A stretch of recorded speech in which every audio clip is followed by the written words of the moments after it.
नमस्कार मित्रांनो, मी अमोल गर्जे. तारापूर एमआयडीसीच्या हद्दीतील बोईसर जिल्हा रस्त्यावरती नागझरीच्या जवळ मी उभा आहे. तुम्ही या ठिकाणी बघू शकताय हे पाणी किती आहे. या ठिकाणी मी व माझे सहकारी या ठिकाणी मी या पाण्यामध्ये अंघोळ करून एमआयडीसी तारापूरचा जाहीर निषेध करतोय.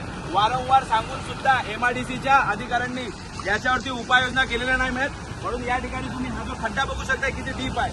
बरोबर आहे. इकडे तारापूर एमआयडीसीचा आम्ही जाहीर निषेध करतो या ठिकाणी खड्ड्यामध्ये बसून.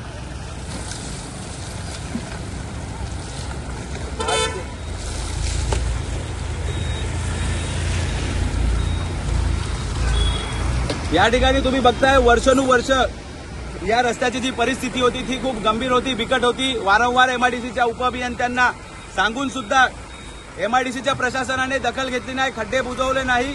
तरी सुद्धा आमच्यासारख्या युवा मुलांना या ठिकाणी बोईसर जिल्हा रस्त्यावरती ठीक वेळोवेळी नारळ फोडो आंदोलन करायला भाग पाडले, भीक मागायला भाग पाडले. व या ठिकाणी आता मी या ठिकाणी अंघोळ करून या एमआयडीसीच्या प्रशासनाचा जाहीर निषेध करतोय. पण वारंवार जर हे एवढ्या प्रकारचे जर आंदोलन करायची परिस्थिती जर आम्हाला येत असेल तर एमआयडीसीचं प्रशासन सुधारणार कधी. माझी विनंती आहे पालघरच्या जिल्हाधिकाऱ्यांना की आमच्यासारख्या युवा मुलांना या ठिकाणी खड्ड्यामध्ये बसून जर आंदोलन करायला जर भाग पडते एमआयडीसीचं प्रशासन, तर या एमआयडीसीच्या प्रशासनावरती माननीय पोलीस प्रशासनाने गुन्हे दाखल करावे. एवढा मोठा खड्डा पडलेला आहे, तुम्ही या ठिकाणी बघू शकताय. वारंवार या ठिकाणी खूप अपघात झालेत मागच्या 2-3 दिवसापासून. आता तरी जूनची 22 तारीख आहे, अजून पूर्ण पावसाळा उलटायचा आहे. मग हे असे खड्डे, या खड्ड्यामध्ये होणारे अपघात, याला जबाबदार कोण असणार आहे. मी या ठिकाणी अंघोळ करून एमआयडीसीच्या प्रशासनाचा जाहीर निषेध केलेला आहे. धन्यवाद.